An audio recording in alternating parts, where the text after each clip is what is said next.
नमस्कार। नमस्कार। आज हम बात कर रहे हैं ब्रह्मपुत्र नदी की। आज हम बात कर रहे हैं ब्रह्मपुत्र रिवर की।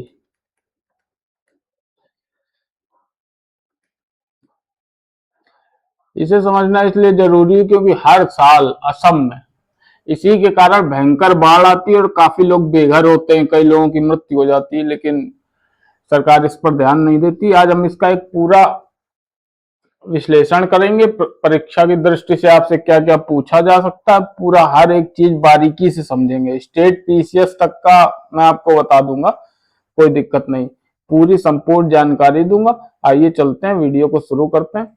ये स्टार्ट करते हैं। सबसे पहले मैं एक मैप बना देता हूं नदी का, ताकि आप अच्छे से समझ सकें। ये मान लीजिए आपका स्टार्टिंग पॉइंट है नदी का, ये बहते हुए आती है। थोड़ा बड़ा ही बनाऊंगा ताकि आप अच्छे से समझ पाए। और यहां से एक तीव्र मोड़ बनाती है। एक मिनट रुकिएगा, इसे मैं ठीक कर दूं। यहां से टकराती है एकदम से, यहां से एकदम तीव्र मोड़ बनाते हुए फिर ये आती है और ये असम के बिल्कुल मिड से लगभग लगभग गुजरती है और उसके बाद बांग्लादेश में प्रवेश कर जाती है। बांग्लादेश में जमुना के नाम से प्रवेश करती है, अभी मैं आपको आगे बता दूंगा, पहले इसे थोड़ा समझ लें। अब देखिए, ये इसकी शुरुआत कहां से होती है, स्टार्टिंग पॉइंट, तो ये है मान कैलाश पर्वत के पूर्व से। इसको कैलाश पर्वत लिख लीजिए आप। कैलाश पर्वत के पूर्व में ग्लेशियर है। पहले हम लोग पढ़ते थे Chemayungdung glacier.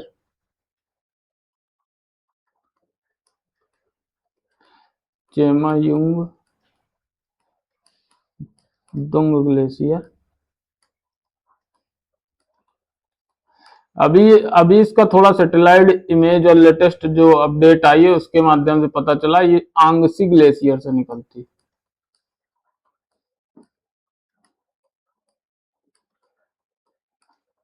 Angsi glacier से निकलती है। तो पेपर में जब भी आए तो ध्यान रखिएगा, चेमायुंगदुंग और आंगसी दोनों में से कोई एक ही होगा, तो आप दोनों में से एक ही चुनिएगा। अगर दोनों हो तो फिर लेटेस्ट के आधार पे आंगसी है, वो ध्यान रखिएगा।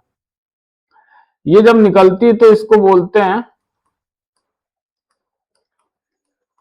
यारलुंगता सांगपो। अब इतना लंबा नाम आपको याद रखने की जरूरत नहीं, आप केवल इसको सांगपो भी याद रख सकते हैं शॉर्ट में, सांगपो। ठीक है, ध्यान रखिएगा, यारलुंग तो सांगपो बहुत बड़ा नाम हो जाएगा, तो आप केवल सांगपो ही याद रखिएगा। आगे समझते, जहां से टकरा के मुड़ती है, मेन पॉइंट ये हिस्सा। यहाँ अरुणाचल प्रदेश के पर्वत, इनका नाम है नामचा बरवा।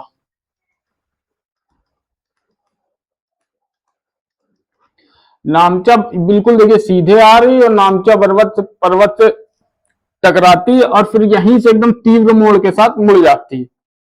नामचा बरवा पर्वत नाम है इसका। नामचा पर्वत नाम है इसका। अब जब ये हिस्सा अरुणाचल प्रदेश का है, ये जहां से प्रवेश करती है उसका बोलते हैं पासी घाट। पासी घाट बोलते हैं। और गांव का नाम शायद गेलिंग है, गेलिंग या गोलिंग, आप ध्यान रखिएगा। ये सब अरुणाचल प्रदेश में स्थित है। मैं लिख देता हूँ, कलर चेंज कर देता हूँ ताकि आपको याद करने में आसानी हो। ठीक है, ये आपके दोनों चीजें अरुणाचल प्रदेश में ही है।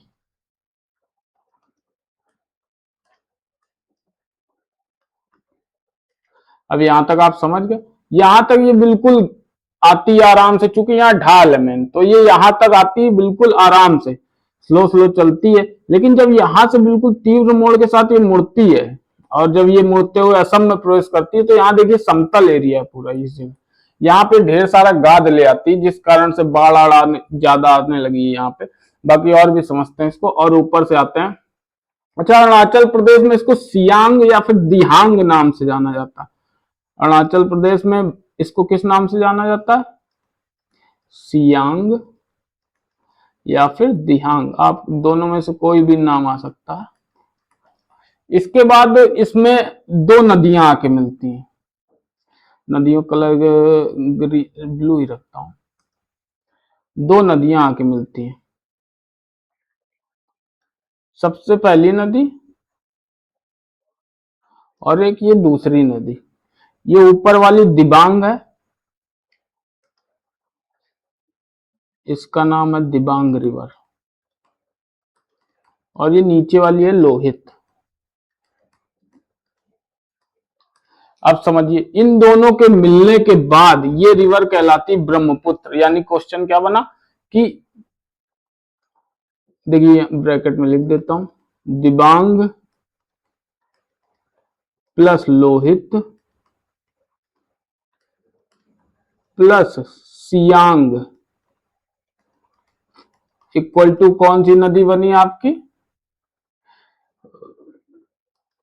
इक्वल टू आपकी बनी ब्रह्मपुत्र। ब्रह्मपुत्र रिवर बनी। अब आगे बढ़ते हैं हम। ये असम में प्रवेश करती है। यहीं पे इसको थोड़ा सा और मैं दो दो ट्रिब्यूटरी रहती है। ये जो बीच का हिस्सा आप देख रहे हो, इसे मैं ब्लैक से कर देता हूं। ये जो आप बीच का हिस्सा देख रहे हैं, ये है माजुली द्वीप। सबसे फेमस द्वीप माजुली। आपने पढ़ा होगा कि माजुली द्वीप कहाँ है, तो असम में स्थित है। सबसे बड़ा नदी द्वीप भी है। तो फिर ये ध्यान रखिएगा कि माजुली द्वीप कहाँ, असम में। अच्छा, आगे बढ़ेंगे तो दक्षिणी छोर पे ऊपर का पॉइंट, नीचे का पॉइंट कौन सा? दक्षिणी। यहाँ है काजीरंगा। आपने सुना भी होगा कि जब भी बाढ़ आती है तो फिर काजीरंगा डूब जाता, जहां जंगली जानवर इधर उधर तैर के पार करने लगते हैं। आपने वो सीन भी देखा होगा। तो इसको बोलते हैं काजीरंगा।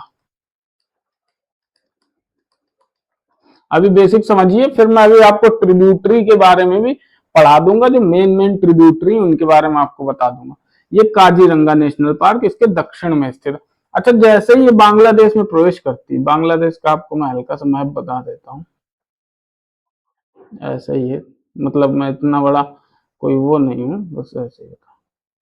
जैसे ही बांग्लादेश में प्रवेश करती है तो इसको किस नाम से जाना जाता है? जमुना।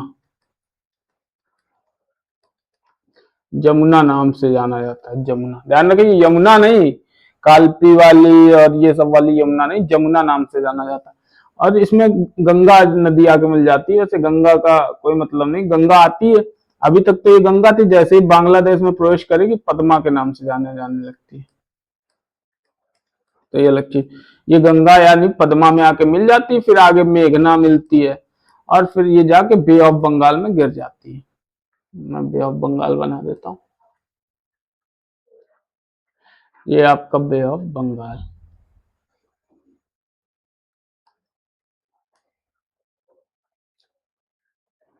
ये आपका बे ऑफ बंगाल।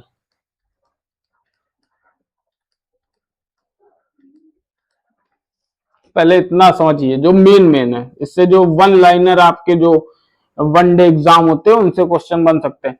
सबसे पहले, कहां से उद्गम कहां इसका? तो चेमायुंगदुंग ग्लेशियर पहले था, लेकिन अब आप ध्यान रखेंगे आंगसी ग्लेशियर, जो कि कैलाश पर्वत के पूर्व में स्थित है, यानी कैलाश मानसरोवर के पूर्व में स्थित है।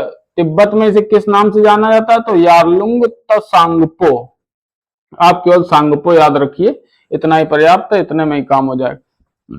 फिर ये टकराती कहां से है? तो अरुणाचल प्रदेश में नामचा बरवा पर्वत, वहां से टकरा जाती, टकरा के एक तीव्र मोड़ बनाती। और फिर और अरुणाचल प्रदेश में जब प्रवेश करती है तो किस जगह पे प्रवेश करती? गेलिंग एक गांव है, गेलिंग, और या फिर पासीघाट की जगह। और अरुणाचल प्रदेश में इसे किस नाम से जाना जाता है? तो सियांग और दिहांग। नदी को किस नाम से जाना जाता है? तो सियांग और दिहांग। ब्रह्मपुत्र कब आके मिलती? जब इसमें लोहित और दिबांग नदियां आके मिल जाती तो ये ब्रह्मपुत्र कहलाती है। फिर असम यानी, और सबसे बड़ा द्वीप कहाँ पे स्थित है? नदी द्वीप, तो माजुली असम में स्थित है। काजीरंगा ब्रह्मपुत्र के किस दिशा में स्थित है? तो दक्षिण में स्थित है। बांग्लादेश में किस नाम से जाना जाता है? तो जमुना के नाम से जाना जाता है। ये आप ध्यान रखिएगा। और मिलती किसमें? पद्मा में, यानी गंगा में। इतना आप समझ गए होंगे। अब आगे बढ़ते हैं। अब हमने यहां तक समझ लिया है। अब हम थोड़ा ब्रह्मपुत्र नदी की सहायक नदियों के बारे में समझ लेते हैं। लगभग 33 सहायक नदियां हैं छोटी बड़ी, तो आपको 33 याद करने की जरूरत नहीं। ठीक है, लगभग 33 है, 33 सहायक नदियां हैं, तो आपको 33 याद करने की जरूरत नहीं भाई। पेपर में अगर आपको पूछता है तो क्रम देगा, अगर पूर्व से पश्चिम या उत्तर से दक्षिण, तो मुश्किल से 4 से 5 नदियां ही पूछता है मेन। तो मैं आपको वही बता देता हूँ, आप ज्यादा इस पे ध्यान देने की जरूरत नहीं। पहले मैं अलग से बना देता हूँ नदी, ताकि आपको कंफ्यूजन ना हो।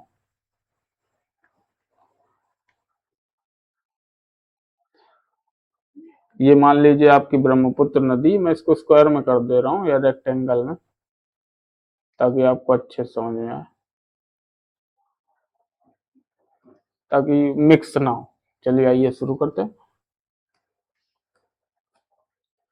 ये आपकी हो गई तिस्ता, ये हो गई सुबनसिरी, ये हो गई कामेंग, ये हो गई मानस, और ये हो गई संकोच।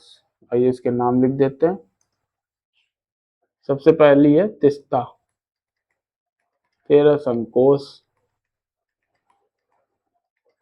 फिर है मानस, फिर है कामेंग, और ये है सुबनसिरी। सुबनसिरी ये उत्तर से मिलने वाली नदियां हैं। अब पेपर में अगर ज्यादा डीप जाएगा, वैसे तो उतना डीप नहीं जाता है, यही पूछेगा सहायक नदियां कौन सी हैं, लेकिन अगर ज्यादा डीप जाता है तो फिर आपसे ये पूछ सकता है कि पूरब से पश्चिम क्रम लगाइए या पश्चिम से पूरब क्रम लगाइए, या फिर इनमें से कौन सी नदी ब्रह्मपुत्र में उत्तर दिशा से आके मिलती है, या फिर राइट साइड से आके मिलती है, या फिर दाहिनी तरफ से आकर मिलती है। इतने प्रकार के क्वेश्चन इससे बन सकते हैं। अब जरा हम लेफ्ट साइड से आने वाली नदियों के बारे में, यानी जो दक्षिण से आगे मिलती है ब्रह्मपुत्र में, उनके बारे में समझ लेते हैं। वो भी थोड़ी थोड़ी मेन ही समझेंगे, ज्यादा नहीं समझेंगे। एक दिसांग, और जो दो आपकी हैं लोहित, हालांकि ये पूरब से आके मिलती है, लेकिन फिर भी आप ध्यान रखिएगा। सबसे पहली आपकी कोपिली, दूसरी दिसांग, फिर लोहित, फिर दिबांग। ये दक्षिण से आके मिलने वाली नदी है, दिबांग पूरब से आके मिलने वाली नदी। ठीक है, तो एक बार फिर से मैं जल्दी से आपको पूरा समझा देता हूँ क्या क्या क्वेश्चन बन सकते हैं, कैसे कैसे बन सकते हैं। सबसे पहला इसका उद्गम स्थल, तो चेमायुंगदुंग ग्लेशियर, या फिर अब लेटेस्ट जो आंकड़ा आया उसके हिसाब से आंगसी ग्लेशियर। तिब्बत में इसको क्या कहते हैं, यारलुंग सांगपो, और आप नॉर्मली अगर शॉर्ट का फॉर्म में याद रखें तो सांगपो। कहां से टकराती, नामचा बरवा पर्वत से टकराती है अरुणाचल प्रदेश में। अरुणाचल प्रदेश के पासी घाट में गेलिंग गांव से प्रवेश करती है। अरुणाचल प्रदेश में इसको बोलते हैं सियांग या फिर दिहांग। जैसे ही इसमें लोहित और दिबांग नदियां आके मिलती हैं, तो इसे हम बोलते हैं ब्रह्मपुत्र रिवर। और इसी पे स्थित है नदी द्वीप माजुली, जिसे असम में स्थित है। फिर काजीरंगा इसके दक्षिण में स्थित है। जैसे ही ये बांग्लादेश में प्रवेश करती है, इसका नाम जमुना होता है, और जाके पद्मा यानी गंगा में जाके मिल जाती है, और बे ऑफ बंगाल में गिर जाती है। ये था मेन जो हिस्सा था। अब ये जान लेते हैं कि असम में बाढ़ क्यों आती है। लगातार बाढ़ की मतलब जो रेगुलरिटी वो और बढ़ती जा रही। हर बार बरसात में हम देखते हैं जन और धन की हानि होती है। तो ऐसा क्यों होता है, जब आप देखेंगे जब नामचा बरवा से ये टकरा रही है, मैं इसका थोड़ा कलर येलो कर देता हूँ। ये जो हिस्सा है, ये जो हिस्सा जो टकरा रही है यहाँ पे, इसके बाद ये बहुत तीव्र गति से नीचे आती, तो ऊपर से गाद आद सब लेते हुए, और असम में बिल्कुल समतल एरिया है। एक मिनट और रुकिएगा, ये जो एरिया है, ये आप देख रहे हैं पूरा समतल एरिया। आपने कभी चाय के बागान देखे हो तो ऐसे, और बीच का एरिया इधर उधर से पानी गिरता, बीच में एकदम समतल होता, वही स्थिति, जिसके कारण यहाँ पे जो है अत्यधिक गाद जमा हो रही है और बाढ़ की बार बार स्थिति बनती है। दूसरा जलवायु परिवर्तन। जलवायु परिवर्तन के कारण जो वर्षा हो रही वो अधिक संख्या में, मतलब उसकी वृद्धि हो रही अधिक मात्रा में, जिस कारण और यहाँ बाढ़ की समस्या उत्पन्न हो रही। तीसरा है सरकार को जो है अनिष्क्रियता, जिसे हम कहेंगे, जो ध्यान न देना जिस चीज को कि हमें यहाँ पे ध्यान देना चाहिए, वो भी एक प्रमुख कारण है। बाकी आपके पेपर के लिहाज से मैंने पूरा बता दिया है, वनडे एग्जाम से लेके स्टेट पीसीएस तक का इसमें पूरा है। अगर फिर भी आपको लग रहा हो कि इसमें कुछ कमी है तो मुझे कमेंट बॉक्स में बताएं। अगले वीडियो में जब मैं बनाऊंगा तो उसमें पूरा जो भी कमी होगी उसे और दूर कर दूंगा। अगर आप वीडियो को अच्छा लगा हो आपको ये वीडियो तो इस चैनल को सब्सक्राइब करें, लाइक शेयर करना ना भूलें। जय हिंद, जय भारत, धन्यवाद।